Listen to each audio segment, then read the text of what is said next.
Hello दोस्तों, स्वागत है आपका INA न्यूज़ पर। आज देखेंगे देश और दुनिया की 10 बड़ी खबरें जानने से पहले हमारे चैनल को सब्सक्राइब कर दे और बेल आइकन का बटन दबा दे ताकि हमारी हर खबर आप तक जल्द से जल्द पहुंच सके। नहीं रहे दिलीप कुमार, 98 साल की उम्र में निधन। हिंदी सिनेमा के दिग्गज कलाकार दिलीप कुमार का निधन हो गया है। बुधवार को दिलीप कुमार ने 98 साल की उम्र में अंतिम सांस ली। लंबे वक्त से दिलीप कुमार बीमार चल रहे थे। मुंबई में कई बार उन्हें अस्पताल में भी भर्ती करवाया गया था। अब बुधवार को बॉलीवुड के ट्रेजेडी किंग ने अंतिम सांस ली। दिलीप कुमार के निधन से बॉलीवुड और देश में शोक की लहर है। दिलीप कुमार को मुंबई के सांताक्रूज कब्रिस्तान में सुपुर्द खाक कर दिया गया है। इसके साथ अगली खबर देखते हैं। मोदी कैबिनेट के नए सिरे से हुआ विस्तार। जी हां, केंद्रीय मंत्रिमंडल का 7 जुलाई को विस्तार कर दिया गया है। पीएम मोदी की कैबिनेट में 43 नेताओं को मंत्री पद की शपथ दिलाई गई है। कैबिनेट विस्तार में 7 मंत्रियों का प्रमोशन किया गया है, जबकि मंत्रिमंडल में 36 नए चेहरों को शामिल किया गया है। इसके साथ ही अगली खबर देखते हैं। अखिलेश यादव के लिए पश्चिमी यूपी में कहीं पनौती न साबित हो जाए अबू आसिम आजमी। जी हां, किसान आंदोलन ने मुजफ्फरनगर दंगे में मुस्लिम और जाट के बीच बड़ी दूरी को काफी हद तक बांटने का काम किया है। वहीं सपा नेता अबू आसिम आजमी के एक बयान से पश्चिमी यूपी की सियासत गर्मा गई है। जाट मुस्लिम समीकरण सियासी जमीन पर उतरने से पहले ही आजमी के बयान को लेकर जाट नाराज हो गए हैं, जिसे बीजेपी ने खाद्य पानी देना शुरू कर दिया है। दरअसल अबू आसिम आजमी कांग्रेस से लेकर ओवैसी तक हमलावर हैं। इसी कड़ी में उन्होंने मुजफ्फरनगर दंगे के जख्म को भी हरा कर दिया। आजमी ने एक इंटरव्यू में कहा कि मुजफ्फरनगर के दंगों के वक्त वेस्ट यूपी के लोग हमारे साथ नहीं थे और बीजेपी के साथ गए, लेकिन बाद में जाट समाज के लोगों ने स्टेज पर एक मौलाना का पैर छूकर माफी मांगी और कहा कि हमसे गलती हो गई। इसके साथ ही अगली खबर देखते हैं। सुप्रीम कोर्ट ने बहुत बड़ा बयान दिया है। सुप्रीम कोर्ट ने राज्य केंद्रों से फिर पूछा, अब तक सूचना आयुक्तों की नियुक्ति क्यों नहीं की। सुप्रीम कोर्ट ने राज्यों को सूचना के अधिकार अधिनियम के तहत सूचना आयुक्तों की नियुक्ति की प्रक्रिया पूरा करने की कहा है। दरअसल अदालत देश भर में सूचना आयुक्तों की नियुक्ति पर एक्टिविस्ट अंजलि भारद्वाज की एक जनहित याचिका पर सुनवाई कर रहा है। इसके साथ ही अगली खबर देखते हैं पश्चिम बंगाल से। पश्चिम बंगाल के नंदीग्राम चुनाव केस में हाईकोर्ट ने ममता के खिलाफ लिया एक्शन।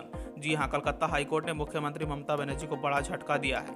नंदीग्राम चुनाव केस की सुनवाई कर रहे जस्टिस कौशिक चंदा ने अपने ऊपर लगे आरोपों को निराधार पाते हुए ममता पर 5 लाख रुपए का जुर्माना लगाया है।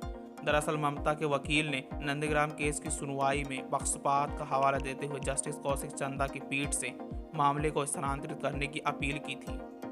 इसके साथ अगली खबर देखते हैं। दिल्ली से बहुत बड़ी खबर आ रही है। बेरोजगार युवाओं के लिए बहुत मायने रखती है खबर। दिल्ली में शिक्षक सहित विभिन्न पदों पर भर्ती परीक्षा पर शेड्यूल जारी। दिल्ली अधीनस्थ सेवा चयन बोर्ड ने TGT तकनीकी assistant, physical education teacher, care taker और स्टेनोग्राफर के पद के लिए ऑनलाइन परीक्षा की तारीखें ऐलान कर दी है। इन पदों के लिए परीक्षा तिथि 1 अगस्त से 14 अगस्त 2021 तक निर्धारित है। आधिकारिक वेबसाइट dssb.delhi.gov.in पर परीक्षा की डेट शीट उपलब्ध कराई गई है।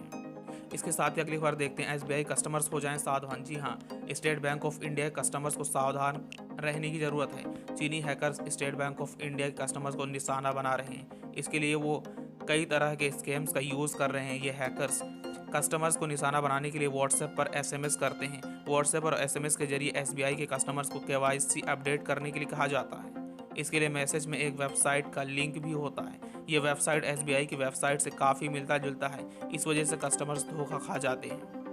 अगली खबर देखते हैं। उत्तराखंड में खुलने जा रहा स्कूल। उत्तराखंड में विद्यालय शिक्षा के अंतर्गत ग्रीष्मकालीन अवकाश के बाद अब तक 12 जुलाई से कक्षा 1 से लेकर 12वीं तक के सभी स्कूल खोले जाएंगे। शिक्षकों को नियत तिथि से स्कूलों में उपस्थित होने के आदेश दिए गए हैं। अगले आदेश तक बच्चों को ऑनलाइन माध्यम से ही पढ़ाया जाएगा। इसके साथ ही अगली खबर देखते हैं। जमीन खरीद के मामले में बड़ी एकनाथ खड़से की मुसीबत। जी हां, पुणे लैंड डील मामले में प्रवर्तन निदेशालय ने NCP नेता एकनाथ खड़से को 8 जुलाई को ED दफ्तर में पेश होने को कहा है। वहीं खड़से के दामाद गिरीश को विशेष PMLA अदालत ने 12 जुलाई तक के लिए ED की हिरासत में भेज दिया है। बता दें कि मंगलवार को ED ने गिरीश चौधरी को भी गिरफ्तार किया था। अगली खबर है। इस साल क्वाड नेताओं की बैठक करेंगे बाइडेन। अमेरिकी राष्ट्रपति जो बाइडेन इस वर्ष प्रधानमंत्री नरेंद्र मोदी सहित क्वाड के अन्य देशों के साथ बैठक कर सकते हैं। इस बैठक की मेजबानी अमेरिकी राष्ट्रपति करेंगे। लोकतांत्रिक देशों के समूह क्वाड में भारत, अमेरिका के अलावा जापान और ऑस्ट्रेलिया है। हालांकि अब तक इस बैठक की तारीख आधिकारिक तौर पर सामने नहीं आई। ये पहली बैठक होगी जब क्वाड के नेता आमने सामने मिलेंगे।